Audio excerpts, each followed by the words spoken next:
For decades, there has been an unwritten contract, a promise made to those who come to the United Kingdom to work, to build, to contribute.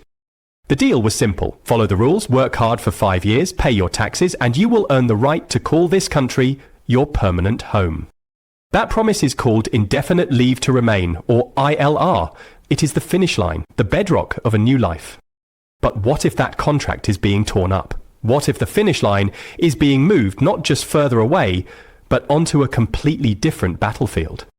A new, harder line ideology is taking hold in the corridors of power, and it's about to trigger a UK immigration shake-up in 2025, unlike anything we have seen before. This isn't about salary thresholds or visa fees anymore. This is a fundamental challenge to the very idea of who gets to stay and what is expected of them. And the clearest, most unfiltered vision of this future comes from one of the most powerful and controversial figures in British politics today, Kemi Badenoch. Say to somebody who's coming from Nigeria and wants to create a little mini Nigeria in Britain. No, that is not right. And Nigerians would not tolerate that. That's not something that many countries would accept. There are many people who come to our country, to the UK, who do things that would not be acceptable in their countries. It's virtually impossible, for example, to get Nigerian citizenship. I had that citizenship by virtue of my parents. I can't give it to my children because I'm a woman. Yet loads of Nigerians come to the UK, stay for a relatively brief period of time, acquire British citizenship. We need to stop being naive, and that's why under my leadership we now have policies to make it a lot harder to just get British citizenship. It's been too easy. It's basically a conveyor belt. We want people who have who want to come to our country to be net contributors, not people who will immigrate and then need welfare, need social housing. That's not right because they haven't paid into the system. So there is a lot that I'm changing on policy that is suitable for the times we live in. We could get away with these things before the era of mass travel, before mobile phones, before small boat crossings. There's just the global mass migration which we're seeing that's very destabilizing. Her words have laid down a new set of rules for the game, and they are sending a chill through every immigrant community in the country. Today, we are not just looking at policy changes, we are looking at a proposed revolution in what it means to become British. If you are new to this channel, be sure to subscribe and hit the bell icon for upcoming updates on your stay in the UK. Now, let's get started. To understand the seismic shift that is being proposed, you first need to understand the source. Kemi Badenoch, a senior Conservative politician and a frontrunner for the party's leadership, is not just any politician. Born in the UK to Nigerian parents and having spent part of her childhood in Nigeria, her voice carries a unique and for many a deeply unsettling authority on immigration. In a recent, explosive interview, she didn't just talk about numbers, she talked about culture, about exploitation, and about a Britain that she believes has been, in her own words, too naive.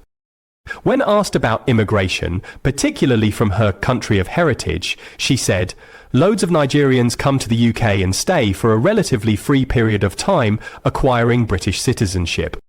We need to stop being naive. That is why, under my leadership, we now have policies to make it harder to just get British citizenship. It has been too easy." Let's pause on that phrase. It has been too easy. Anyone who has been through the UK immigration system, who has spent 5 years on a work visa, who has paid thousands upon thousands of pounds in visa fees, health surcharges and solicitor costs, who has lived with the constant anxiety of a visa renewal, and who has studied for and passed the Life in the UK test, will tell you that the process is anything but easy. It is a grueling, expensive and emotionally draining marathon, so what does Badenoch mean? She is signalling a move beyond the current obstacles. She is proposing a new philosophy. The argument is no longer just can you support yourself financially? The new, tougher question is, are you the right kind of person with the right kind of values to become one of us? This is where the proposed changes to indefinite leave to remain in 2025 become so critical. ILR is the gateway to citizenship.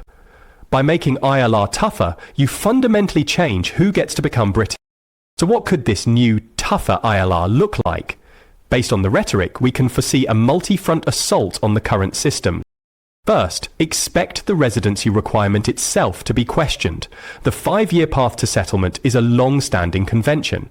A tougher system could easily see this extended. Imagine a future where you are required to live and work in the UK for 8 or even 10 years before you can even apply for permanence. This would keep people in a state of temporary limbo for a decade, paying high visa fees, unable to fully put down roots, their futures perpetually insecure. Second, the good character requirement will likely be weaponized. Currently, this test mainly looks at serious criminality. But Badenoch's comments about immigrants exploiting the British system suggest a much broader interpretation is coming. We could see a future where minor infractions, like a speeding ticket, a council tax dispute, or even being part of a protest, could be used to deny someone ILR. It creates a system where immigrants are expected to be perfect, flawless citizens for a decade, a standard that many British-born people would fail to meet.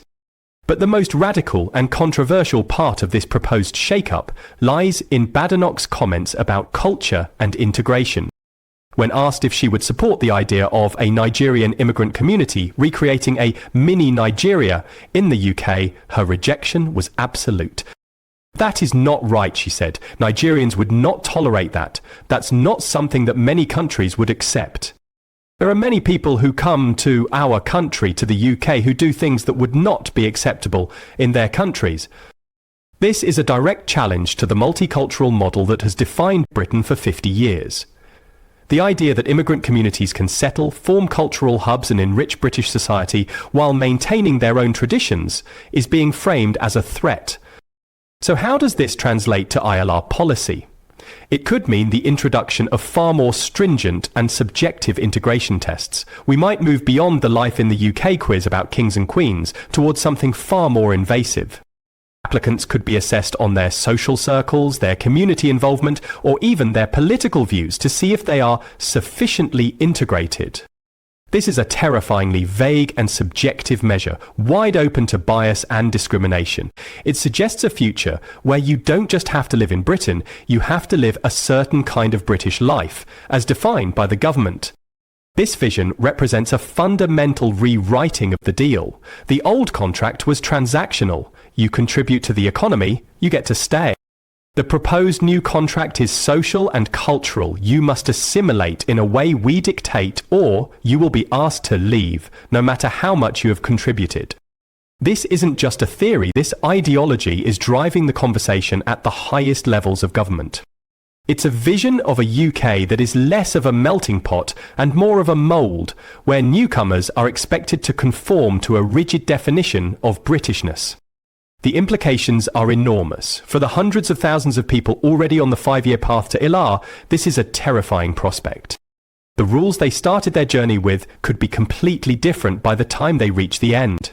It pulls the rug out from under the feet of doctors, engineers, tech workers and artists who came to the UK in good faith. For the UK itself, it risks a massive brain drain.